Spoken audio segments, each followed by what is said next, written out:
खम्मा-घनी मारो राजस्थान पे आप सबका बहुत बहुत स्वागत है। कैसे हो सारे एमआरपीएंस? आई होप आप सब बहुत अच्छे हैं।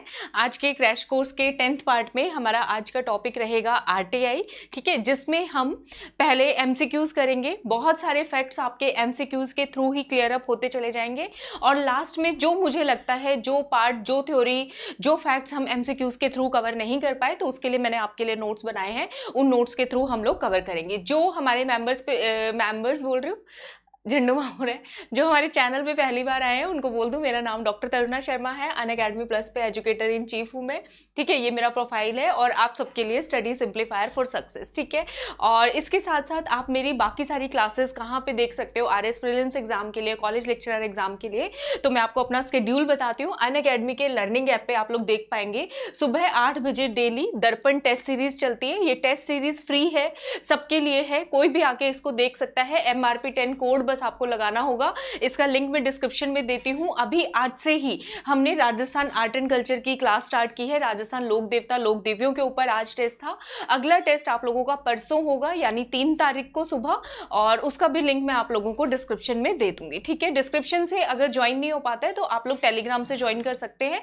अगर आपने अनअकैडमी लर्निंग ऐप डाउनलोड नहीं किया है तो आप लोग वो भी पहले डाउनलोड कर सकते हैं। उसके बाद लिंक पे जाएंगे तो डायरेक्ट आपका लिंक ओपन हो ही जाएगा। इसके साथ साथ ये जो क्रैश कोर्स 8 बजे यूट्यूब पे आता है, ये तो चल ही रहा है। आरएस कॉलेज लेक्चरर दोनों एग्जाम के एस्पिरेंट्स के लिए है, ठीक है। कोई ये ना सोचे कि आरएस के लिए कॉलेज लेक्चरर नहीं, सबके लिए ही है। आप दोनों ही इस क्रैश कोर्स को देख सकते हो।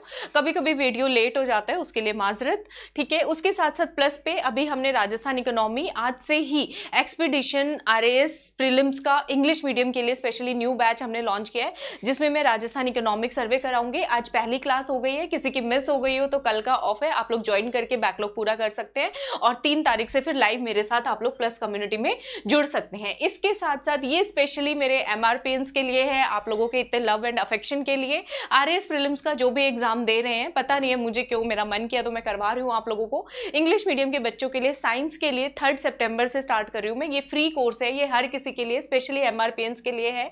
साइंस की रात को 9 बजे क्लास होगी, लेकिन अनअकैडमी के लर्निंग ऐप पे। इसका डिस्क्रिप्शन में आपको लिंक मिल जाएगा। 3 सितंबर से रात को 9 बजे क्लास होगी। पहला हमारा टॉपिक रहेगा blood groups and RH factor, ठीक है। तो आप सबको पूरे मारो राजस्थान को बधाना जरूर है। जिसको नहीं पता उनको भी बताइएगा, शेयर कीजिएगा वीडियो, ठीक है। और इसके बाद इसके बारे में मैंने बता ही दिया। ये नया एक्सपीडिशन बैच है जो आज से स्टार्ट हुआ है। मेरा रोल ये रहेगा, मैं आपको राजस्थान इकोनॉमिक सर्वे कराऊंगी, करंट अफेयर्स कराऊंगी और राजस्थान आर्ट एंड कल्चर कराऊंगी, स्पेशली इन इंग्लिश मीडियम, ठीक है। वैसे मेरे जो नोट्स रहते हैं बाइलिंगुअल रहते हैं, हिंदी मीडियम वाले एस्पिरेंट्स भी उसको बड़े आराम से देख सकते हैं, ठीक है। और बाकी सारे एजुकेटर्स आप देख सकते हैं, दूसरे दूसरे सब्जेक्ट्स आप लोगों को पढ़ाएंगे, ठीक है। इसको ज्वाइन करने के लिए आपको पेड कोर्स है चूंकि ये, तो आपको सब्सक्रिप्शन लेना होता है RPSC प्लस। उसका लिंक जो है मैं चैट में भी पिन करती हूँ, कमेंट्स में भी पिन करती हूँ। डायरेक्ट उस लिंक पे क्लिक करोगे तो ये MRP10 कोड आपको लगाया मिलेगा 10% डिस्काउंट के साथ। आपको अलग से कोड लगाने की जरूरत नहीं है। लिंक पे क्लिक करो, आरएस के लिए 1 साल का या 2 साल का प्लान आप लोग चूज कीजिएगा, ठीक है। और फिर आपकी एंट्री हो जाएगी मेरी प्लस कम्युनिटी का, आप लोग पार्ट बन जाएंगे, ठीक है। तो चले स्टार्ट करते हैं।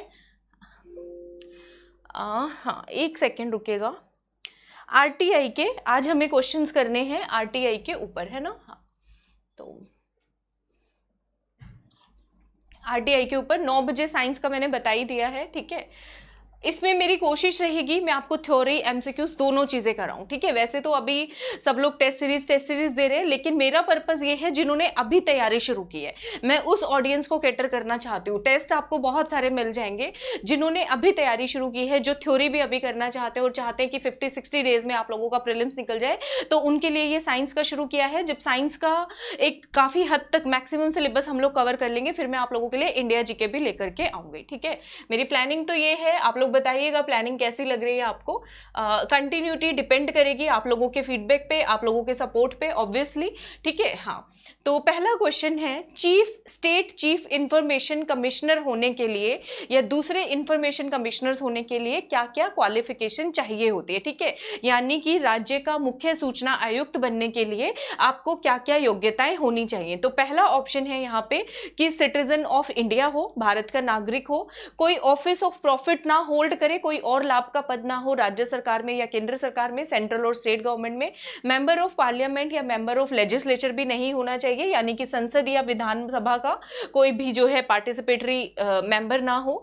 या फिर law, science, technology, social service, management, journalism, public relation, administrative, मतलब इन सब की उसको किसी ना किसी फील्ड की नॉलेज होनी चाहिए। तो ये 4 क्वालिफिकेशन बताई हैं, ठीक है। इसमें से आपको कोड चूज करना होगा। तो हाँ, अच्छा और भी है, रुके। Be a confident of governor, राज्यपाल का विश्वास पात्र होना चाहिए। स्टेट गवर्नमेंट में कम से कम 10 साल का एक्सपीरियंस हो, ठीक है। तो आपको कोड चूज करने हैं, 6 आपको ऑप्शंस दिए गए हैं, कौन सा सही है कौन सा गलत। मैं पीछे वाली स्लाइड एक बार बैक कर रही हूँ, जिन बच्चों ने नहीं देखा हो आराम से देखेगा इसको। आई होप हो गया, ठीक है। अब ये नेक्स्ट है, तो ये आप सबके सामने ऑप्शन है, ठीक है। तो इसका जो करेक्ट आंसर आएगा हमारा, कॉन्फिडेंट ऑफ गवर्नर तो मुझे साउंड गुड नहीं लग रहा, ठीक है। तो ये आप हटा दीजिए, ई ऑप्शन हटा दो, तो हमारा आंसर आ रहा है ए, बी, सी एंड डी, यानी कि जो पहले 4 स्टेटमेंट हैं वो बिल्कुल सही हैं। क्लियर है सबको? पहले 4 स्टेटमेंट जो है, citizen of India, office of profit, member of parliament नहीं होना चाहिए, और इनमें से किसी एक फील्ड में उसके पास एक्सपीरियंस होना चाहिए। तो ये 4 क्वालिफिकेशन है, आप लोग याद कर लोगे, इस फैक्ट को रिटेन कर लोगे। राज्यपाल का विश्वास पात्र हो ऐसा कोई जरूरी नहीं है, ठीक है। स्टेट गवर्नमेंट में 10 साल का एक्सपीरियंस हो ऐसा भी कोई जरूरी नहीं है। तो आई होप इस क्वेश्चन से आपको स्टेट इंफॉर्मेशन कमिश्नर या स्टेट चीफ इंफॉर्मेशन कमिश्नर की जो जो क्वालिफिकेशंस होनी चाहिए उनके बारे में आपको 4 फैक्ट्स पता चले, ठीक है। नेक्स्ट मूव ऑन करते हैं, आरटीआई के अंदर, ठीक है, which class of people information is available free of cost. अच्छा, इसका मतलब ये है टू विच क्लास, कौन सी कम्युनिटी के लोगों को जो इंफॉर्मेशन प्रोवाइड की जाती है वो फ्री ऑफ कॉस्ट है। ये बहुत इंपॉर्टेंट क्वेश्चन है, पूछा जा सकता है आप लोगों से। बीपीएल फैमिली को, शेड्यूल्ड कास्ट, शेड्यूल्ड ट्राइब्स को, ठीक है, या फिर ऑल ऑफ द अबव, या फिर सबको, ठीक है। तो क्या आंसर हो जाएगा इसका? आपको इसमें ध्यान रखना है, ज्यादातर बच्चे all of the above click करके आते हैं, but no, it is not the answer, ये सही नहीं है। इसका आंसर है बीपीएल फैमिली, ठीक है। BPL family, below poverty line परिवार के जो लोगों हैं उनको निःशुल्क जो है सूचना प्रदान इसमें की जाती है, इंफॉर्मेशन दी जाती है, ठीक है। इसके बाद नेक्स्ट मूव ऑन करते हैं हम लोग, आरटीआई के अंदर if a public information officer, ठीक है, यानी कि लोक सूचना प्राधिकारी जो होता है वो इंफॉर्मेशन देने से मना कर दे, ठीक है, तो क्या होगा? ही शैल एक्सप्लेन द सॉरी, आज पता नहीं क्या झंडुबाम सा हो रहा है कुछ, ठीक है। वो जो है आज तुमसे बोला ही नहीं जा रहा, इतना अटक क्यों रही हूं मैं आज, पता नहीं भाई। आपने लाइक नहीं किया क्या अब तक? वीडियो लाइक कर दो तो शायद अटकना बंद कर दूं। वो जो है रीजन ऑफ रिजेक्शन देगा कि वो सूचना क्यों नहीं दे रहा। पीआईओ जो पब्लिक इंफॉर्मेशन ऑफिसर है वो नोटिस देंगे टाइम पीरियड का by appealing against the rejection order, यानी कि अस्वीकृति आदेश के विरुद्ध अपील करने की समय अवधि की उसमें मेंशन करेंगे, मतलब वो टाइम बताएंगे उस व्यक्ति को जिसको इन्फॉर्मेशन नहीं दे रहे कि अगर आपको इन्फॉर्मेशन चाहिए तो आप आगे जाके अपील कर सकते हैं, ठीक है। तो बोथ 1 and 2 अबव ये, या he can not refuse application for giving information, या वो मना ही नहीं कर सकता इन्फॉर्मेशन देने से, उसको इन्फॉर्मेशन देना मैंडेटरी है, ठीक है। तो ये क्वेश्चन आप लोगों से पूछा गया है, तो इसका क्या आंसर होगा? मुझे जो आंसर लग रहा है इसका 1 and 2 लग रहा है, ठीक है। वो रीजन बताएगा, उसको रीजन बताना जरूरी है, और साथ में कि कितने टाइम पीरियड के अंदर जिस बंदे ने इंफॉर्मेशन मांगी है वो जो है आगे अपील कर सकते हैं, वो भी मेंशन करना जरूरी होगा। तो आइए इसका आंसर देखते हैं। Yes, 1 and 2 above, C is the right answer. ये बात आपको पता चल गई, ठीक है। डायरेक्ट रिजेक्शन नहीं करना है, उसको रीजन बताना है, और अपील कितने दिनों में वो बंदा अपील कर सकता है, 2 इंफॉर्मेशन पीआईओ को बतानी होंगी जिस कस्टमर ने, जिस सिटीजन ने इंफॉर्मेशन मांगी है, ठीक है। क्लियर है ये? चले आगे देखते हैं, ठीक है। Which act has been enacted in the country to ensure access to all useful information to general public और and to make that easily available, ठीक है। यानी कि आम जन की सभी उपयोगी जानकारियों पहुंचाने के लिए और उनको आसानी से उपलब्ध कराने के लिए कौन सा अधिनियम जो है वो लाया गया है? तो कितना आसान सा क्वेश्चन है। Human rights act, municipal act, supply of public services act, या फिर RTI, right to information act. तो उसी टॉपिक की बात कर रहे हैं, तो वही है ना, लोगों को इंफॉर्मेशन देने के लिए हम लोग कौन सा एक्ट लेके आए हैं?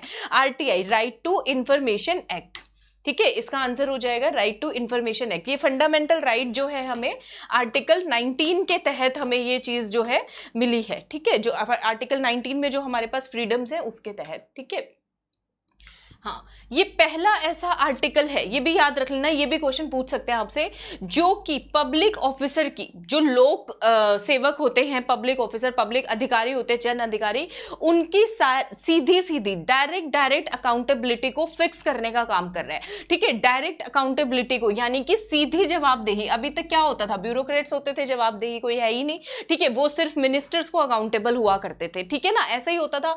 यहां पे उसकी जवाबदेही तय की जा रही है। आपने इंफॉर्मेशन नहीं दी तो क्यों नहीं दी, अगर वो पर्सन गलत पाया जाता है तो उसके खिलाफ पेनल्टी का भी प्रोविजन है, फाइन भी लग सकता है उसके ऊपर। ठीक है, तो ये चीजें हैं इस तरह की। Who is made public information officer, अब ये जो पीआईओ है आरटीआई 2005 के तहत बनाते किसको है? ठीक है, किसको बना रहे हैं भाई? तो हेड ऑफ द डिपार्टमेंट को बना रहे हैं। Senior most officer subordinate to the head of the department, मतलब जो एचओडी है उसके एक नीचे लेवल पे जो सीनियर मोस्ट ऑफिसर आ रहे हैं उसको बना रहे हैं, या हेड ऑफ द ऑफिस मतलब वही एचओडी हो गया, या फिर फाइनेंस एडवाइजर, किसको बना रहे हैं? तो इसका आंसर है एचओडी के नीचे जो सीनियर मोस्ट ऑफिसर होता है उसको पब्लिक इंफॉर्मेशन ऑफिसर बनाया जाता है, यानी कि लोक सूचना अधिकारी या प्राधिकारी आप बोल सकते हो। विभाग अध्यक्ष के अधीनस्थ वशिष्ठम जो अधिकारी होंगे उनको बनाया जाएगा। याद कर लोगे? ठीक है, याद कर लोगे, बताइएगा मुझे। अच्छा, वीडियो पसंद आ रहा है तो भाई लाइक सब्सक्राइब शेयर करना नहीं भूलना। ठीक है, आई होप अब तक सबने कर दिया होगा, जिन्होंने नहीं किया है तो कर दो, फिर भूल जाते हो बाद में।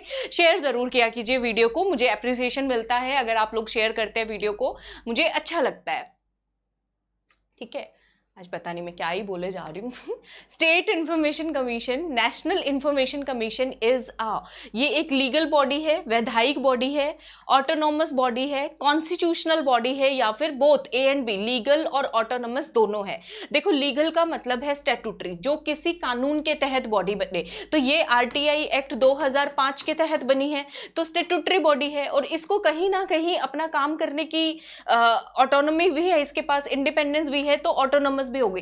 कॉन्स्टिट्यूशनल नहीं है, संविधान में इसके बारे में एज सच डायरेक्ट नहीं लिखा गया कि एक बॉडी आरटीआई के तहत बनाई जाएगी, ऐसा कुछ जो है मेंशन नहीं है। इनडायरेक्टली फंडामेंटल राइट्स में आता है, तो उसके तहत हम इसको फिर भी ले सकते हैं। तो इसका आंसर हो जाएगा बोथ ए एंड बी। ठीक है, तो आपको पता चल जाएगा आरटीआई के तहत जो भी इंस्टीट्यूशन बनेगा वो कौन सी बॉडी होगी, स्टैट्यूटरी यानी कि वैधायिक, लीगल भी बोल सकते हो, और साथ में इसके पास थोड़ी बहुत काम करने की इंडिपेंडेंस है, तो इसको हम ऑटोनोमस बॉडी भी बोल देते हैं। और ऑटोनोमस का हिंदी में मतलब होता है स्वायत्त बॉडी। ठीक, आज तो फंबल्स की हद हो गई है भाई, पता नहीं है मुझे क्यों हो रही है, आप लोग इग्नोर, बड़े वाला इग्नोर मारना। ठीक है, हाँ चलो आगे देखते हैं हम लोग। Right to information act 2005 aims at, मतलब उसका लक्ष्य क्या है आरटीआई का? देखो क्या क्या दिए हैं इसमें, ट्रांसपेरेंसी, अकाउंटेबिलिटी, सेंसिटिविटी लाना प्रशासन के अंदर, यानी कि पारदर्शिता, जवाबदेही, संवेदनशीलता लेकर के आना। ठीक है, कई बार क्या होता है सरकारी अफसर जो है ना अपने आप को माई बाप समझ के बैठ जाते हैं, हम ही हम है और कोई नहीं है हमसे नीचे, तो वैसा कुछ करने की कोशिश किए भाई, थोड़ा इमोशनल सेंटिमेंटी भी हो जाओ और तरीके से इंफॉर्मेशन दो, जो नागरिक आपसे मांग रहे हैं उसका राइट है, उसको आप इंफॉर्मेशन प्रोवाइड करो। ठीक है, हाँ, to ensure responsible good governance by holding every public authority accountable. अब हर पब्लिक अथॉरिटी जिसको भी इंफॉर्मेशन देनी है उसकी इसमें जवाबदेही तय की गई है। ठीक है, उसके साथ साथ ending corruption and making public servants accountable to citizens, corruption यानी कि भ्रष्टाचार को खत्म करना, और जो पब्लिक सर्वेंट्स हैं, ठीक है, जो भी सरकारी अफसर हैं उनको जो है नागरिकों के प्रति जवाबदेह बनाना। तो ये जो है तीनों के तीनों आंसर आएंगे, आंसर हो जाएगा ऑल ऑफ द अबव। ये आपको याद रखने हैं, इनके कीवर्ड्स याद कर लीजिए। आरटीआई के एम क्या क्या है, देखो, ट्रांसपेरेंसी, अकाउंटेबिलिटी, सेंसिटिविटी, ठीक है, रिस्पॉन्सिबल गवर्नमेंट लेकर के आना, कीवर्ड याद करो, करप्शन हटा देना और अकाउंटेबल बना देना। तो ये 4-5 कीवर्ड्स भी याद रखोगे, आप लोगों का काम चलने वाला है। ये पूरी लंबी लंबी स्टेटमेंट नहीं याद करनी होती, कीवर्ड्स याद करने होते हैं। ठीक है, चले आगे करते हैं। How can the post of state information commission become vacant before the expiry of his term, यानी कि स्टेट चीफ इंफॉर्मेशन कमिश्नर जो है, राज्य सूचना आयुक्त का पद किस तरीके से उसकी समय अवधि पूरा होने से पहले खाली हो सकता है, किस किस सिचुएशन में, किस किस कंडीशन में पद खाली हो सकता है। तो देखो क्या कह रहा है वो, on his resignation signed by governor, ठीक है, मतलब उसने अपना रेजिग्नेशन दे दिया गवर्नर को, तो ठीक है, डेथ और इंसॉल्वेंसी, अगर स्टेट इंफॉर्मेशन कमिश्नर की डेथ हो जाए, ठीक है, या वो दिवालिया घोषित हो जाए, जाए या फिर उनको ऑफिस के पोस्ट से हटाया जाए, ठीक है, उनको रिमूव किया जाए। तो खाली तो पद हर ही हाल में होगा, चाहे कुछ भी हो जाए, पद खाली होना ही होना है। तो आंसर हो जाएगा ऑप्शन नंबर डी, ठीक है। तो आपको यहाँ पे कीवर्ड्स क्या करने हैं, खुद रिजाइन कर दे या रिमूव्ड, रिजाइन और रिमूव्ड, दो कीवर्ड्स याद हो गए बच्चों, ठीक है। उसके बाद जो है डेथ और इंसॉल्वेंसी, या तो डेथ हो जाए उनके ऑब्वियसली पद खाली हो जाएगा, या इंसॉल्वेंट उनको डिक्लेयर कर दिया जाए तब भी जो है ये पोस्ट जो है खाली हो जाएगी, मतलब वो इंसॉल्वेंट खुद से हो जाए, ऐसा कुछ, ठीक है। तो आंसर हो जाएगा ऑप्शन नंबर डी, ठीक है। क्लियर है सबको? चले आगे देखते हैं। उसके बाद present chief information commissioner of Rajasthan is, अच्छा ये क्वेश्चन ना बच्चों पुराना है, ये क्वेश्चन पुराना है। अभी जो है ना, जितना मुझे याद आ रहा है, अभी चीफ इंफॉर्मेशन कमिश्नर गोपाल व्यास जी के व्यास है, गोपाल कृष्ण व्यास, तो ये आपको नाम याद रखना है, ठीक है। तो ये तो पुराना क्वेश्चन है, इसको छोड़ देते हैं, ठीक है। मिस्टर सुरेश चौधरी, बस इतना याद कर लो, सुरेश चौधरी जी स्टेट इंफॉर्मेशन कमिश्नर रहे हैं, इतना आपको इंफॉर्मेशन जो है वो कैरी करना है, ठीक है। बस इतना आपको याद रखना है। अभी जो है जितना मुझे याद आ रहा है बच्चों, गोपाल कृष्ण व्यास जी हैं, ठीक है। हाँ ठीक है, क्लियर है। चलो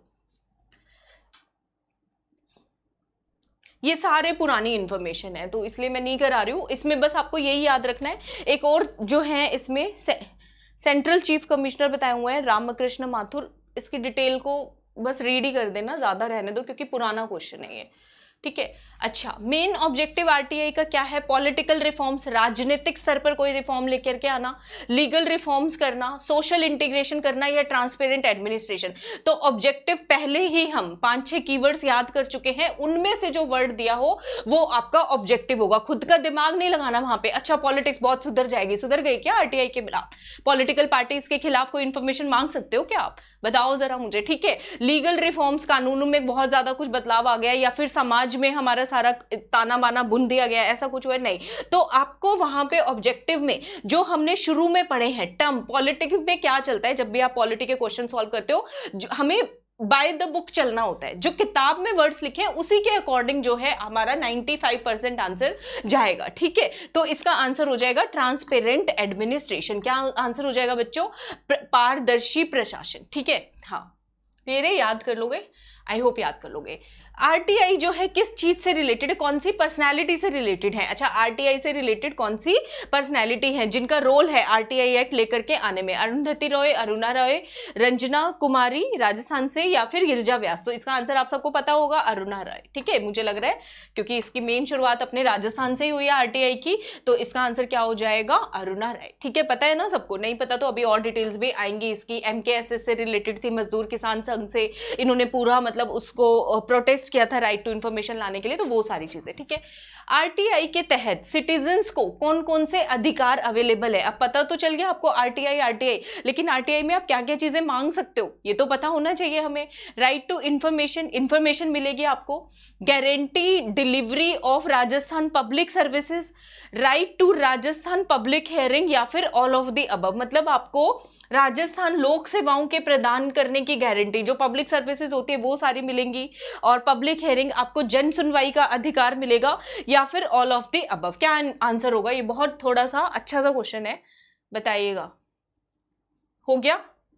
चले इसका हम लोग आंसर देखते हैं D, all of the above, ठीक है। तो कुल मिला के इनडायरेक्टली डायरेक्टली कह लो तो ये सारे हो रहे हैं, ठीक है। राइट टू इंफॉर्मेशन तक तो ठीक है, ठीक है। राजस्थान पब्लिक सर्विसेज के रिगार्डिंग कोई भी इंफॉर्मेशन आपको चाहिए वो मिल ही जाएगी। Right to Rajasthan public hearing, आपको जो है इसमें राजस्थान जन सुनवाई का अधिकार भी कहीं ना कहीं इनडायरेक्टली मिल रहा है, ठीक है। अच्छा एक मिनट दो मुझे, अच्छा सॉरी, आज तो भाई धमाके पे धमाके गड़बड़ हो रहे हैं। वो पूछ रहा है राजस्थान के सिटीजन्स को कौन कौन से अधिकार प्राप्त हैं, आरटीआई के तहत नहीं पूछ रहा, जनरल बात कर रहा है। तो जनरली तो हमें ये तीनों अधिकार प्राप्त ही हैं, वही मैं सोच रही आरटीआई में कैसे आ जाएगा। हाँ ठीक है समझ गए। तो आरटीआई भी अवेलेबल है, हमें सारी पब्लिक सर्विसेज भी मिलनी चाहिए। पब्लिक सर्विसेज मतलब आपका अगर आपको कोई बर्थ सर्टिफिकेट बनाना है तो वो टाइमली बन जाए, ठीक है। आपको अपना आधार कार्ड बनाना है तो वो टाइमली बन जाए। प्रधानमंत्री, ये मुख्यमंत्री चिरंजीवी योजना के तहत आपको कार्ड बनवाना है वो आपका टाइमली बन जाए वो। और अगर आपके काम पूरे नहीं हो रहे तो आपको कोई सुनने वाला हो, तो ये सारे अधिकार राजस्थान के सिटीजन्स को अवेलेबल है, ठीक है। ये आरटीआई से रिलेटेड नहीं, डायरेक्ट जनरल क्वेश्चन आपसे पूछा गया है, इस बात को माइंड में रखना, ठीक है। हाँ वही मैं देख रही थी, कुछ तो गड़बड़ है इस क्वेश्चन में। चले उसके बाद क्वेश्चन ठीक है, वैसे बिल्कुल सही क्वेश्चन है। Rajasthan state information commission can have maximum number of information commissioners apart from chief information commissioner. अच्छा, ये पूछ रहे हैं कि सूचना आयुक्त, मुख्य सूचना आयुक्त के अलावा जो हमारा स्टेट इंफॉर्मेशन कमिश्नर है उसमें मैक्सिमम कितने नंबर और जो है इंफॉर्मेशन कमिश्नर हो सकते हैं। मतलब एक ऊपर लेवल पे हो गए स्टेट इंफॉर्मेशन कमिश्नर, बाकी जो और होंगे सूचना आयुक्त वो कितने हो सकते हैं, 10, 8, 6 और 5। तो इसका क्या आंसर आएगा बताइए, देख लीजिए क्वेश्चन आराम से। तो इसका आंसर है 10। कितने और हो सकते हैं आपको बस याद करना है 1 + 10, ठीक है 1 + 10 आपको याद करना है। उनके अलावा पूछ रहे हैं तो कितने हो सकते हैं, 10 हो सकते हैं, ठीक है ये आपको याद करना है। वैसे मुझे याद आ रहा है फाइनेंस कमीशन में हम शायद से 1 + 4 करते हैं। फाइनेंस कमीशन के एक चेयरमैन होते हैं, 4 दूसरे मेंबर्स होते हैं, फिर भी क्रॉस वेरीफाई एक बार कर लेना, ये मुझे याद आया तो मैंने आपको बता दिया, ठीक है। चीफ इंफॉर्मेशन कमिश्नर को उसी पोस्ट पर दोबारा कितनी बार अपॉइंट और किया जा सकता है। इस पहले ऑप्शन को 1 करें, 13 नहीं करें, ठीक है। हाँ, कितनी बार और किया जा सकता है, 1 बार, 2 बार, 3 बार या फिर 4 बार, क्या होगा इसका आंसर बताइए। तो चीफ इंफॉर्मेशन कमिश्नर को एक बार भी दोबारा अपॉइंट नहीं किया जा सकता, ठीक है। तो इसका आंसर है कितनी बार अपॉइंट किया जा सकता है, तो मात्र और मात्र 1 बार, ए आंसर हो जाएगा इसका, ठीक है। मतलब री अपॉइंटमेंट नहीं है, कहने का मतलब ये है। ये चीफ इंफॉर्मेशन कमिश्नर है, उनके अंडर काम करने वाले ये इंफॉर्मेशन कमिश्नर है। एक इंफॉर्मेशन कमिश्नर को दोबारा इंफॉर्मेशन कमिश्नर नहीं बनाया जाएगा जब उसकी टर्म पूरी हो जाएगी। एक सीआईसी को भी दोबारा सीआईसी नहीं बनाया जाएगा जब इनकी टर्म हो जाएगी। लेकिन इंफॉर्मेशन कमिश्नर को सीआईसी जो है बनाया जा सकता है, ठीक है। ये आपको याद रखना है, मतलब प्रमोशन हो सकती है, आप सीआईसी बन सकते हो क्योंकि उस पद पे तो कभी नहीं गए ना वो आज तक, वो बनाया जा सकता है, लेकिन री अपॉइंटमेंट नहीं है, दोबारा अपॉइंटमेंट नहीं होगा, इतना आपको याद रखना है, ठीक है। याद रख लोगे। चलिए आगे देखते हैं नेक्स्ट। यहां पे इसको प्लीज 1 कर लेना, ठीक है, ये 1 करना आपको। उसके बाद नेक्स्ट क्वेश्चन है, स्टेट चीफ इंफॉर्मेशन कमिश्नर को ओथ किसके सामने लेनी होती है, गवर्नर या फिर गवर्नर ने जिस भी बंदे को ऑथराइज किया है उसको, chief justice of high court के सामने, चीफ मिनिस्टर के सामने, या फिर स्पीकर ऑफ लेजिस्लेटिव असेंबली। तो ये तो आप डायरेक्टली एलिमिनेट कर सकते हो मेरे ख्याल से, चीफ मिनिस्टर तो नहीं आएंगे, स्पीकर भी नहीं आएंगे, हाई कोर्ट के चीफ जस्टिस भी नहीं आएंगे, गवर्नर। तो राज्यपाल इनको ओथ दिलवाएंगे। कौन ओथ दिलाएंगे, राज्यपाल, या फिर राज्यपाल ने जिस व्यक्ति को नॉमिनेट किया है, ऑथराइज किया है वो, ठीक है। तो ये तो सिंपल क्वेश्चन था, ठीक है। आई होप सबके डाउट्स क्लियर हो रहे हैं आरटीआई को लेकर। Qualification of chief information commissioner और अदर इंफॉर्मेशन कमिश्नरीज, ये जो है सेंट्रल वाले की पूछ रहे हैं मेरे ख्याल से, मुख्य सूचना आयुक्त की क्या क्या योग्यताएं होनी चाहिए। इससे पहले जो हमने की थी स्टेट इंफॉर्मेशन कमिश्नर की थी, जो पहला क्वेश्चन हम लोगों ने किया था, ठीक है। तो सिटीजन ऑफ इंडिया होना चाहिए, कोई ऑफिस ऑफ प्रॉफिट ना होल्ड करे, ठीक है, पार्लियामेंट का या स्टेट लेजिस्लेचर का मेंबर नहीं हो, इनके पास इन चीजों का एक्सपीरियंस होना चाहिए, और ऑल ऑफ द अबव। तो कुल मिला के जो पहला क्वेश्चन था कुछ कुछ वैसा ही है, तो इसका आंसर क्या हो जाएगा, ऑल ऑफ द अबव हो जाएगा। सिंपल क्वेश्चन है ये, कोई इतना बड़ा मुश्किल क्वेश्चन नहीं है, याद कर लेंगे, मुश्किल नहीं है, ठीक है। अच्छा, ये क्वेश्चन है जो कि बहुत बहुत, इसको आप 5 स्टार क्वेश्चन मार्क कर लो आरटीआई का, ठीक है बच्चों। हाँ, in how many days after applying for information to public information officer he has to provide the desired information, यानी पब्लिक इंफॉर्मेशन ऑफिसर को जो है कितने दिनों में एप्लीकेशन जो उनको मिल गई इंफॉर्मेशन की, किसी ने मांगी है इंफॉर्मेशन, कितने दिनों में सूचना प्रदान करना जरूरी होता है, इंफॉर्मेशन प्रोवाइड करना जरूरी होता है। 1 महीना, 30 दिन, 15 दिन या 45 दिन। यहाँ पे काफी बच्चे जो है ना 1 महीना करके आ जाते हैं। अब 1 महीने में बच्चे क्या 31 दिन भी हो जाते हैं, फरवरी आ गया तो 28 भी हो जाएंगे, लीप ईयर आ गया तो 29 भी हो जाएंगे, फिर क्या करोगे। तो इसीलिए महीने का कोई चक्कर नहीं है, इंफॉर्मेशन कितने दिन में प्रोवाइड करनी होती है, 30 दिन, 30 दिनों के अंदर जो है इंफॉर्मेशन प्रोवाइड करनी होती है। याद कर लोगे, भूलोगे तो नहीं। 30 डेज मींस 30 डेज है, ठीक है। यहाँ पे 1 महीना नहीं चलेगा, बिल्कुल भी नहीं चलने वाला, ठीक है। 30 डेज, ठीक है, क्लियर है, याद कर लेना। चलो आगे देखते हैं। सेंट्रल इंफॉर्मेशन कमिश्नर जो है वो आरटीआई के कौन से सेक्शन के तहत बनाए गए हैं, सेक्शन 10, 5, 12 और 9 सेंट्रल इंफॉर्मेशन कमिश्नर का पूछ रहे, केंद्रीय सूचना आयुक्त का, ठीक है। ये क्वेश्चन जो है उसमें तो आ सकते हैं आरएएस वाले में, ठीक है। कॉलेज लेक्चरर में शायद सेंट्रल वाला ना पूछे आपसे, स्टेट ही पूछेंगे, आपके सिलेबस में स्टेट ही है क्योंकि। तो इसका आंसर है सेक्शन नंबर 12, ठीक है। आरटीआई के सेक्शन नंबर 12 के अंदर जो है अपॉइंटमेंट होगी किसकी, सेंट्रल इंफॉर्मेशन कमिश्नर की। ठीक है, ये पॉइंट याद कर लेना 12। हाँ, उसके बाद ये क्वेश्चन है, जो पहला क्वेश्चन था वो सिटीजन्स के नॉर्मल राइट्स पूछे गए थे, जो पब्लिक सर्विसेज, पब्लिक हियरिंग था। अब पूछ रहे हैं राइट टू इंफॉर्मेशन के अंदर सिटीजन्स को क्या क्या अधिकार है। तो ये क्वेश्चन यहाँ पे चेंज हो गया, अब उन्होंने डायरेक्ट आरटीआई के तहत पूछा है। तो उनके पास है right to inspect the work documents record. ठीक है, मतलब इसके तहत सूचना के द्वारा आप किसी के काम को इंस्पेक्ट कर सकते हैं, निरीक्षण कर सकते हैं, डॉक्यूमेंट्स वेरीफाई कर सकते हैं, रिकॉर्ड्स चेक कर सकते हैं, डॉक्यूमेंट्स और रिकॉर्ड्स की आपको प्रतिलिपि, कॉपी भी मिल जाएगी साथ में। Right to take certified samples of material, आप सैंपल भी ले सकते हैं किसी मटेरियल की अगर आप जांच कराना चाहते हैं। तो कौन कौन सी इंफॉर्मेशन आपको इसमें अवेलेबल है, राइट कौन कौन से अवेलेबल है, ये क्वेश्चन पूछा है। देख लीजिए एक बार क्वेश्चन। ठीक है, नोट्स की टेंशन मत लेना, अब तो आई थिंक सारी पीडीएफ रेगुलर मिल रही है ना टेलीग्राम पे। आजकल तो मैं डिले भी नहीं कर रही हूँ, बहुत कंसिस्टेंट हो गई हूँ। आप लोग कंसिस्टेंट नहीं होते हो, ठीक है, तो आप लोग कंसिस्टेंट हो जाओ। शेयर जरूर करना, शेयर, लाइक और सब्सक्राइब चैनल को। ठीक है, तो इसका आंसर है ऑल ऑफ दी अबव। क्या आंसर आएगा इसका? ऑल ऑफ दी अबव इसका आंसर आएगा। ठीक है, चलिए नेक्स्ट क्वेश्चन देते हैं। ये तो सेम ही, अच्छा नहीं सेम नहीं है। आरटीआई के तहत कौन सी इंफॉर्मेशन नहीं शेयर की जा सकती? Which of the following information can not be share. ठीक है, तो इसको स्क्रीन पे पढ़ो अच्छे से और फिर इसका आंसर दीजिएगा। बताइए, आज थोड़ा लो लो नहीं लग रहा है, पता नहीं क्यों भाई, डोंट नो, मुझे भी नहीं पता।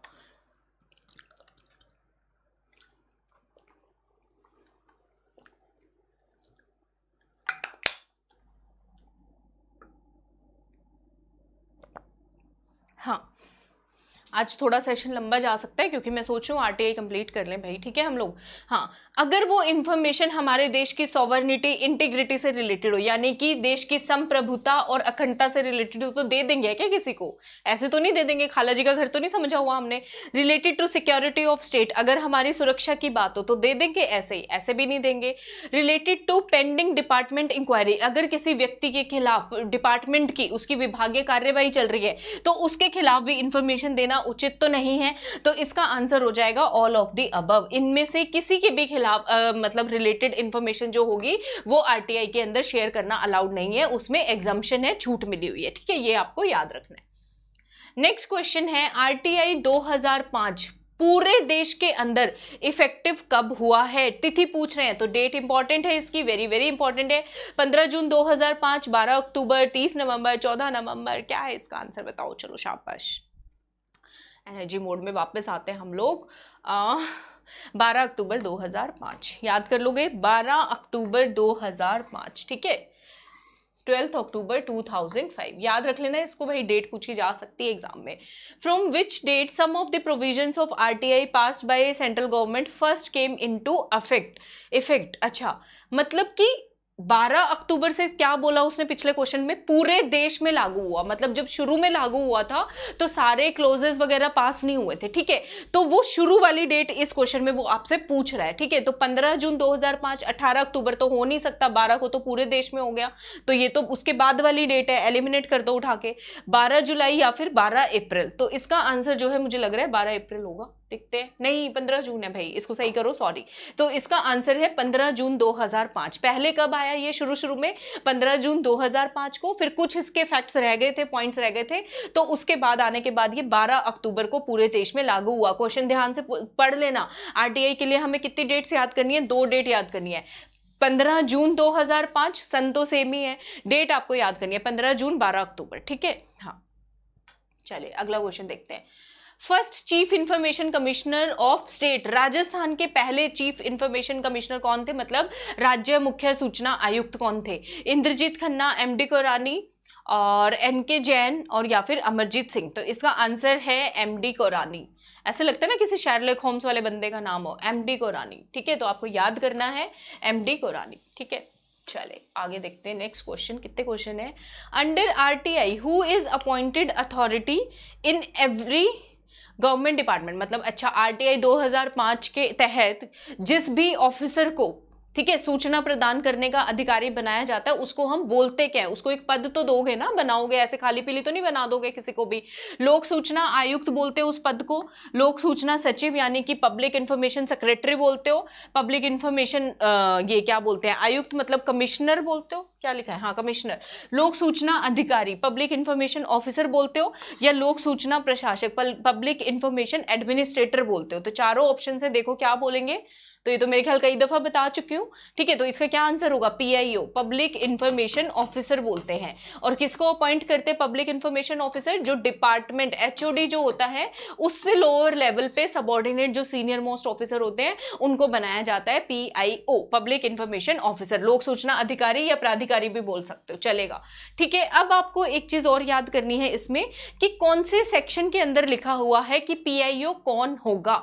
ठीक है, तो यहाँ पे इंफॉर्मेशन उसी को देगी ना जो ज्यादा पंचायती बंदा हो, ठीक है, जिसको सब जगह पांचों चारों दिशाओं में पता हो क्या चल रहा है क्या नहीं चल रहा। तो आपको याद करना है पीआईओ अपॉइंटमेंट करने की जो लिखा गया है कि किसको अपॉइंट करेंगे, कौन से सेक्शन में लिखा गया है, आरटीआई के सेक्शन नंबर 5 सब क्लोज A1 में लिखा गया है। याद कर लोगे, धारा 5 सब क्लोज 1। ठीक है, तो ऐसे आपको याद हो जाएगा कि हर गवर्नमेंट ऑफिस के अंदर senior most officer subordinate to HOD जो है उसको पीआईओ का पद दिया जाएगा by the head of the department. याद कर लोगे कौन सा सेक्शन है, सेक्शन नंबर 5 सब क्लोज 1। ठीक है, तो याद कर लो कि उसको पांचों मतलब पंचायत करता फिरता है तो इसके पास सारी सूचना है, इसको सब पता है क्या चल रहा है विभाग में। एक व्यक्ति एक ऑफिस में जरूर होगा ऐसा जिसको हर किसी की खबर हो गई, तो आप भी बोलोगे उससे पता करो, उसको सब कुछ पता है। ठीक है, तो मैं चाहती हूँ मारो राजस्थान के बारे में हर पूरे मारो राजस्थान के बच्चे बच्चे को पता हो। ठीक है, तो उसके लिए क्या करना है आपको, आज तो मैं कुछ 3-4 बार ही बोल चुकी हूँ, अभी भी नहीं करोगे तो फिर क्या ही होगा, लाइक सब्सक्राइब शेयर। ठीक है, मस्त वाला जल्दी से कर दो। चलो ठीक है, अच्छा ये भी क्वेश्चन आता है भाई, फीस कितनी है आरटीआई में अप्लाई करने के लिए, 5 रुपए, 10 रुपए, 25 रुपए, 50 रुपए। तो ये देखो सबके लिए अवेलेबल है, हर कोई अप्लाई कर पाए ताकि। तो इसका आंसर है 10 रुपए। कितनी फीस है, 10 10 10 10 रुपीज। ठीक है, 10 रुपए इसकी फीस है। ठीक है, ये आपको याद करना है। ठीक है, याद कर लोगे। अच्छा ये क्वेश्चन ये भी आ सकता है, ये 10 रुपए आप कैसे जमा करा सकते हो, कैश दे दो, ठीक है, डीडी बनवा के दे दो, डिमांड ड्राफ्ट बनवा के दे दो, या बैंक के चेक के नाम से भी आप दे सकते हो। बीपीएल फैमिलीज को कोई फीस देनी है क्या, नहीं, जीरो, कुछ नहीं देना। ठीक है, ये छूट जो है सिर्फ और सिर्फ बीपीएल फैमिलीज को, ऐसा नहीं लिखा हुआ शेड्यूल्ड कास्ट शेड्यूल्ड ट्राइब्स को भी है, नहीं। ठीक है, ये जो छूट है सिर्फ और सिर्फ बीपीएल फैमिलीज को है, फीस ना देने की। याद रखनी है ये बात पक्के वाले तरीके से। ठीक है, अच्छा फीस कितनी है, अगर मान लो इन्फॉर्मेशन दे रहा है, पीआईओ का मन कर गया हाँ भाई इसकी डिमांड सही है, इसको सूचना दे देनी चाहिए, सूचना पेपर पे दोगे।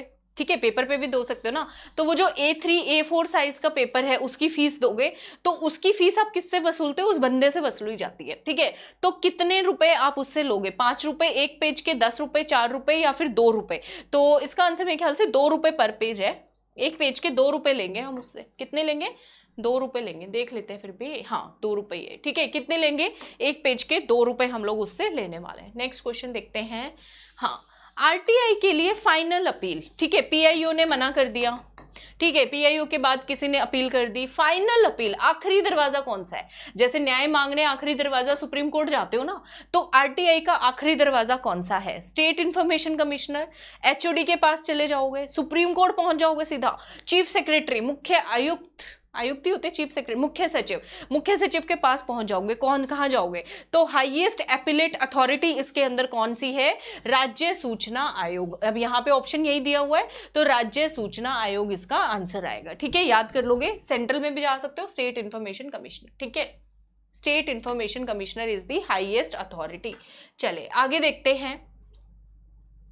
एप्लीकेशन आपने दे दी आरटीआई के तहत कि मुझे ये फलां जानकारी चाहिए। ठीक है, इंफॉर्मेशन आपको मिली नहीं 30 दिन के अंदर, या आप उससे सेटिस्फाई नहीं हुए। ठीक है, तो कितने दिन के अंदर आप अपील कर सकते हो, ठीक है, कितने दिन के अंदर आप अपील कर सकते हो अगले लेवल ऑफ बंदे को इंफॉर्मेशन के लिए, 30 डेज के अंदर from the date of such order, 2 महीने के अंदर, 1 महीने के अंदर, या फिर 90 डेज के अंदर from the date of application. तो इसका क्या आंसर होगा, ये तो अभी अभी किया है हमने, कितने दिन में अपील की जा सकती है, 30 दिन के अंदर, तो ए आंसर होना चाहिए। ठीक है, हाँ 30 दिन के अंदर। कहाँ से? डेट ऑफ सच ऑर्डर, जिस ऑर्डर की जो तिथि लिखी हुई है ना उस पे, उससे 30 दिन के अंदर अंदर आपको अपील जो है करनी होती है। इतनी जल्दी देते नहीं है सरकारी ऑफिसर इंफॉर्मेशन, पता है आपको। हर किसी ने आरटीआई तो लगाई होगी, मुझे लगता है बहुत आरटीआई लगी है शुरू शुरू में, बहुत। सेंट्रल चीफ इंफॉर्मेशन कमिश्नर या दूसरे जो इंफॉर्मेशन कमिश्नर है वो ओथ किसके सामने लेते हैं? तो ये केंद्रीय वाले की पूछ रहे हैं। स्टेट वाले तो गवर्नर के सामने लेंगे, केंद्रीय वाले नेचुरल है बट नेचुरल है किसके सामने लेंगे? प्रेसिडेंट के सामने लेंगे। ठीक है, राष्ट्रपति इनको ओथ दिलवाने वाले। याद कर लोगे, भूलोगे तो नहीं, भूलना नहीं है। ठीक है, प्रेसिडेंट या फिर जो पर्सन प्रेसिडेंट ने ऑथराइज कर रखा हो उस बंदे के सामने लेंगे। ठीक है, चले आगे देखते हैं। 2000 सन के अंदर विच स्टेट वॉज, अच्छा मतलब कौन से राज्य में आरटीआई पहली बार लगा है? ठीक है, ये थोड़ा ट्रांसलेशन एरर है, कोई बात नहीं। एमपी, राजस्थान, महाराष्ट्र या फिर आंध्र प्रदेश? तो हम रॉक कर रहे हैं, मारो राजस्थान। हमने सबसे पहले आरटीआई लगाया था भाई, खुश हो जाओ, आरटीआई राजस्थान। ठीक है, आरटीआई याद कर लोगे। सबसे पहला राजस्थान में लगा था। इसके पीछे पहली जो मेन सोशल मूवमेंट हुई थी किसने की थी? सोशल वर्कर मिसेज अरुणा राय ने, मजदूर किसान संगठन संघ के तहत, MKSS इसका नाम था। कब की थी ये भी क्वेश्चन आएगा। 1995 में मूवमेंट चलाई थी। कहाँ चलाई थी ये भी क्वेश्चन आएगा। अजमेर के ब्यावर में, चांद पोल के पास, ऐसा कुछ है अजमेर के ब्यावर के अंदर। याद कर लोगे, भूलोगे तो नहीं। ब्यावर वो जगह है जहां पे छावनी तो थी लेकिन इसने 1857 की क्रांति में पार्टिसिपेट नहीं किया था। और अजमेर में ही नसीराबाद वो जगह है जो सबसे लंबी छावनी है। और राजस्थान में 1857 की क्रांति की शुरुआत कहां से हुई थी? नसीराबाद छावनी से ही हुई थी। याद रख लोगे ये सारे पॉइंट्स। चले आगे देखते हैं। Chief information commissioner of state की अपॉइंटमेंट कौन करता है? हमने ये तो देख लिया कौन हटा सकते हैं, किसके सामने ओथ ली जा सकती है। प्रेसिडेंट, गवर्नर, चीफ सेक्रेटरी या फिर चीफ मिनिस्टर। तो ऑब्वियसली मुख्यमंत्री तो नहीं होंगे, मुख्य सचिव भी नहीं होंगे। हमेशा डाउट आपको इन दोनों में से रहेगा, प्रेसिडेंट और गवर्नर। कौन कर सकते हैं अपॉइंट, बताओ। तो वैसे तो बट नेचुरल है, गवर्नर ही करने वाले हैं। ठीक है, सेंट्रल वाले की प्रेसिडेंट करेंगे और स्टेट वाले की गवर्नर करने वाले हैं। लेकिन आपसे पूछ सकते हैं कि गवर्नर ऐसे ही कर देंगे? गवर्नर हर काम सीएम से पूछ के ही करते हैं ज्यादातर तकरीबन। ठीक है, तो एक कमेटी बनी होगी जिसको हेड कर रहे होंगे चीफ मिनिस्टर। उनकी सलाह पर, उनकी रिकमेंडेशन पर गवर्नर जो है ये अपॉइंटमेंट करने वाले हैं। तो आपको ये याद रखना है, कमेटी को कौन हेड करेंगे? चीफ मिनिस्टर, मुख्यमंत्री जी। ठीक है, चले आगे देखते हैं। अच्छा, अपना राजस्थान का इंफॉर्मेशन कमिश्नर जो है, स्टेट इंफॉर्मेशन कमिश्नर, उसका ऑफिस कहाँ पे है? अजमेर, जयपुर, उदयपुर, कोटा। जयपुर के अंदर है। ठीक है, कहाँ पे है? अजमेर मत कराना, अजमेर से तो शुरुआत हुई थी। ठीक है, जयपुर के अंदर है। हाँ, अच्छा, chief information commissioner of India का टेन्योर पूछ रहे हैं। यहाँ पे केंद्र वाले का पूछ लिया है। 6 साल या 65, 5 या 65, 5 या 67, 5 या 65, जो भी जल्दी हो पहले। अच्छा, इसमें जो है ना बच्चों, हाँ नहीं अलग अलग है, डेट ऑफ ज्वाइनिंग लिखा है यहाँ पे। हाँ, तो इसका आंसर 5 और 65 years of age, whichever is earlier. Date of joining श्वाइनिंग का कोई चक्कर नहीं है, अपॉइंटमेंट ऑर्डर होता है। ठीक है, हाँ नहीं ज्वाइनिंग का ही चक्कर है। अच्छा रुको, सॉरी। अच्छा, डेट ऑफ ज्वाइनिंग के, ठीक है, अपॉइंटमेंट के नहीं, जिस दिन वो ऑफिस ज्वाइन करते हैं उसके 5 साल या 65 साल, जो भी एज पहले हो रही हो तब तक जो है उनका टेन्योर रहेगा। ठीक है, डेट ऑफ ज्वाइनिंग आएगा भाई, मुझे लगा अपॉइंटमेंट, नहीं नहीं ज्वाइनिंग, ज्वाइनिंग से। ठीक है, ये आपको याद रखना है। और ये सेंट्रल की बात की है हमने। ठीक है, चीफ इंफॉर्मेशन कमिश्नर, दूसरे जो स्टेट के इंफॉर्मेशन कमिश्नर है, इनको कौन हटा सकता है? हटाने की पावर किसके पास है? गवर्नर के पास, चीफ मिनिस्टर के पास। बाय द गवर्नर, गवर्नर हटा तो सकते हैं लेकिन हाई कोर्ट के ऑर्डर पे, या फिर गवर्नर हटा तो सकते हैं लेकिन सुप्रीम कोर्ट के ऑर्डर पे। किसके ऑर्डर पे इनको हटाया जा सकता है? ये क्वेश्चन पूछ रहे हैं, बहुत सारे क्वेश्चन होंगे शायद। तो गवर्नर हटा सकते हैं लेकिन किसकी डायरेक्शन पे? सुप्रीम कोर्ट की डायरेक्शन पे। ये आपको याद रखना है। ठीक है, कैसे, क्यों हटाएंगे? अगर कोई मिसबिहेवियर प्रूफ हो गया हो या इनकैपेसिटी, वो ऑफिस को चला नहीं सकते, इनकैपेसिटी प्रूफ हो जाए कि इनकैपेबल है या उन्होंने कोई मिसबिहेव किया हो और वो जो है मिसबिहेवियर प्रूफ होना चाहिए, तो सुप्रीम कोर्ट की डायरेक्शंस पे ही गवर्नर इनको हटाएंगे, ऐसे नहीं हटाएंगे। ये पॉइंट्स याद कर लोगे सारे, बताइएगा। चले ठीक है, एक बार मैं देख लूं कितने क्वेश्चन रह गए हैं। एक सेकेंड देना मुझे जरा, अभी तो है काफी, मुझे लग रहा है 2 पार्ट्स में होंगे ये, क्योंकि मैं आपको थ्योरी भी कराना चाह रही हूँ। चलो कर ही लेते हैं, थोड़े से और कर लेते हैं, 2-3 क्वेश्चंस, और उसके बाद फिर हम थ्योरी वाला पार्ट कराऊंगे मैं आपको। ठीक है, who is chairman of committee on the recommendation of which chief information commissioner is appointment. तो चेयरमैन कौन होंगे कमेटी के? अभी अभी तो मैंने बताया चीफ कमिश्नर होंगे, चीफ मिनिस्टर, सॉरी क्या बोल रही हूँ आज आज तो पता नहीं भाई, चीफ मिनिस्टर होंगे, ठीक है। कौन होंगे? चीफ मिनिस्टर होंगे, ठीक है। और इसमें अब पूरी कमेटी की डिटेल याद कर लो। इस कमेटी में और कौन कौन मेंबर होंगे? Leader of opposition of legislative assembly, और साथ में चीफ मिनिस्टर ने और किसी कैबिनेट मिनिस्टर को अपॉइंट किया हो वो होंगे, ठीक है। तो याद कर लोगे, leader of opposition, legislative assembly और जो दूसरे कैबिनेट के मिनिस्टर्स हैं, ठीक है। अब मैं आपको क्वेश्चन यहीं तक कर रहे हैं, मैं थ्योरी वाला पार्ट करा देती हूँ आपको इसका। एक बार टाइम में देख लूँ वीडियो का, हाँ ज्यादा टाइम हो रहा है तो बाकी के क्वेश्चंस कल कर लेंगे, कोई बात नहीं, कर सकते हैं ना कल, इतना तो चलता है, चला लोगे। मैं चाहती हूँ थ्योरी पहले कर ले थोड़ा सा, ठीक है। काफी सारे क्वेश्चंस हो गए, काफी इन्फॉर्मेशन मिल गई होगी। ये नोट्स मैंने आज ही लिखे हैं आप लोगों के लिए। शुरुआत मैंने की थी हिंदी मीडियम के लिए लिखना, लिखते लिखते फिर बीच में इंग्लिश भी हो गया। अब ये इंग्लिश हिंदी बाइलिंगुअल हो गया। काम आपको चलाना है, चलाना आप काम इसको, ठीक है। राजस्थान जो है आरटीआई एक्ट सबसे पहले जो है इंडिया के अंदर अगर कहीं पे भी आरटीआई लगा तो वो राजस्थान में लगा था 2000 सन के अंदर, ठीक है। मतलब आरटीआई एक्ट आने से पहले भी अपने यहाँ पे आरटीआई था ही 2000 में। फिर जब आरटीआई एक्ट 2005 आ गया तो पहले वाले जो था उसको हमने निरस्त कर दिया, कैंसिल कर दिया, और नए वाला अपने यहाँ पे लागू हो गया। ये पॉइंट याद कर लोगे। फिर सेक्शन 2 के अंदर, ठीक है, 2 का ये अन्य वाला पार्ट तो मुझे समझ नहीं आएगा, आप सिंपल सेक्शन 2 याद कर लो। इसके अंदर हमें राइट है, राइट टू गेन इंफॉर्मेशन, सूचना का अधिकार हमें कौन से सेक्शन के अंदर मिला है? आरटीआई 2005 के सेकंड सेक्शन के अंदर मिला है, ठीक है।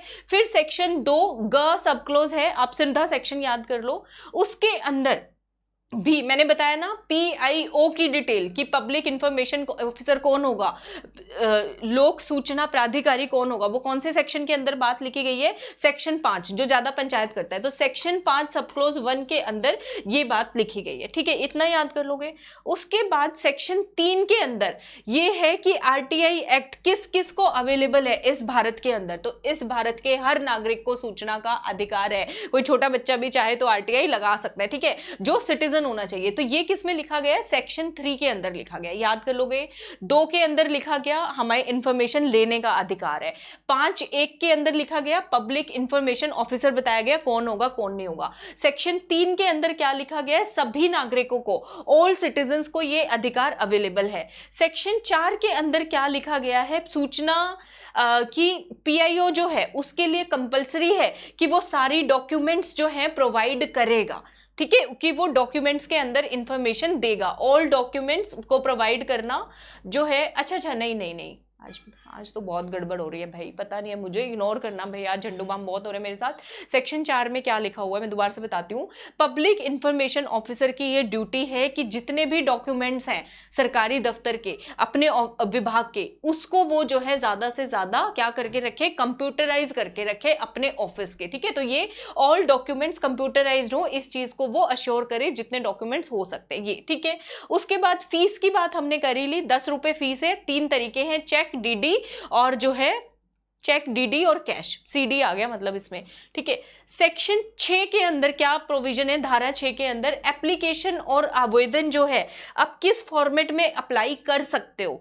तो रिटर्न भी कर सकते हो, इलेक्ट्रॉनिक फॉर्म में आप लिख के चिट्ठी भी भेज सकते हो, आप मेल से भी भेज सकते हो, ठीक है। तो दोनों फॉर्म में आप अप्लाई कर सकते हो। ऐसा किसमें लिखा हुआ है? सेक्शन 6 के अंदर लिखा गया है। दूसरा, क्या इंग्लिश में ही जानी चाहिए या हिंदी में? किसी में भेजो, हमारी मर्जी है। इंग्लिश में, हिंदी में, या उस स्थान की अगर और कोई राजभाषा है, ये क्वेश्चन पूछा जा सकता है, तो उसके अंदर भी आप सूचना मांग सकते हो, मराठी में मांग सकते हो, ठीक है। मतलब कि उस क्षेत्र की जो राजभाषा होगी उसके अंदर आपको इंफॉर्मेशन मिलने का अधिकार है, ठीक है। आगे पढ़ते हैं। हाँ, तो ये नहीं भी दिख रहे तो कोई बात नहीं, मैं बता तो रही हूं आपको, और ये नोट्स शेयर हो ही जाएंगे आप लोगों के साथ, क्या टेंशन है फिर।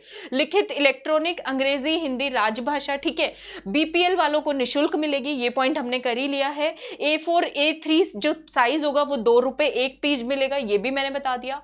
डॉक्यूमेंट्स के आपको सुपरविजन का अधिकार है, इंस्पेक्शन आप कर सकते हो, ठीक है। अच्छा, डॉक्यूमेंट्स की जब आप सुपरविजन निरीक्षण कर रहे हो तो उसमें कोई फीस वगैरह लग रही है? पहले 1 घंटे की कोई फीस नहीं है। 1 घंटे के बाद अगर आप 15 मिनट के लिए, हर 15 मिनट के लिए अगले घंटे 5 रुपए आपसे चार्ज किए जाएंगे, अगर आप डॉक्यूमेंट्स को वेरीफाई कर रहे हो, उनको कुछ इंस्पेक्ट कर रहे हो उनका, ठीक है।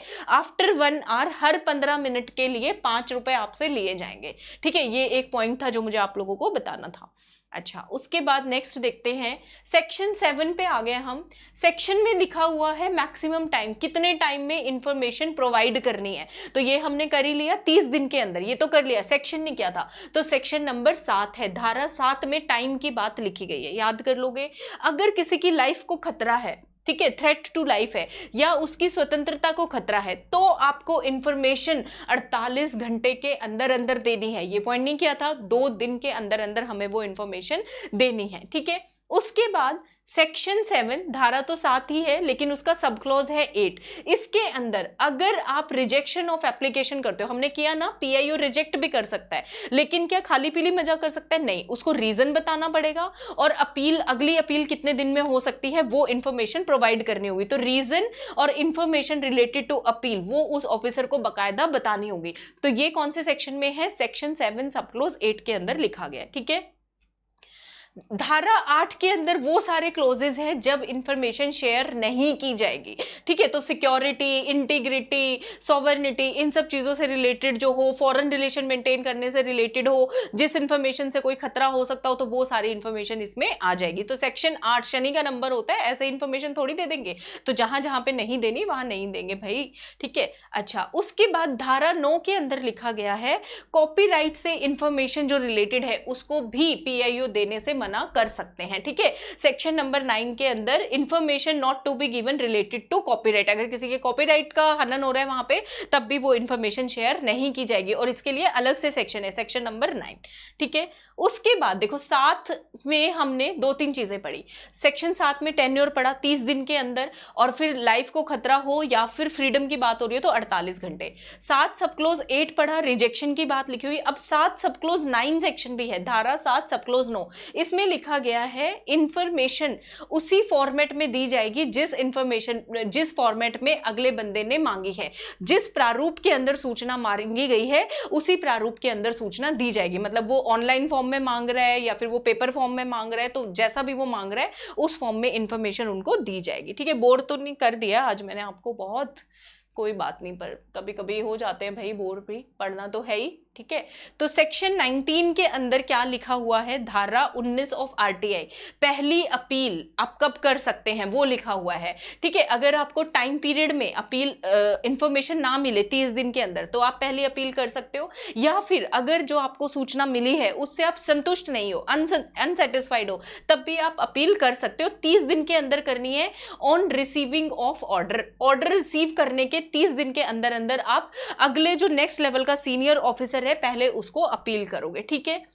30 दिन के बाद जो है अपील क्या एक्सेप्ट की जा सकती है, मान लो 30 दिन खत्म हो गए, आपको याद नहीं रहा, या कोई अनएजुकेटेड पर्सन है जिसको इस बारे में जानकारी ही नहीं थी, उसको चिट्ठी लेट मिली, तब क्या अपील आपकी एक्सेप्ट हो सकती है? हाँ, अगर सीनियर ऑफिसर को लगता है कि इस बंदे का जेन्युइन रीजन है तो सीनियर ऑफिसर उसकी अपील को 30 दिन के बाद भी एक्सेप्ट कर सकते हैं, ठीक है। तो अपील का जो क्लोज है बच्चे, वो कौन से उस धारा में लिखा हुआ है, सेक्शन नंबर 19 के अंदर।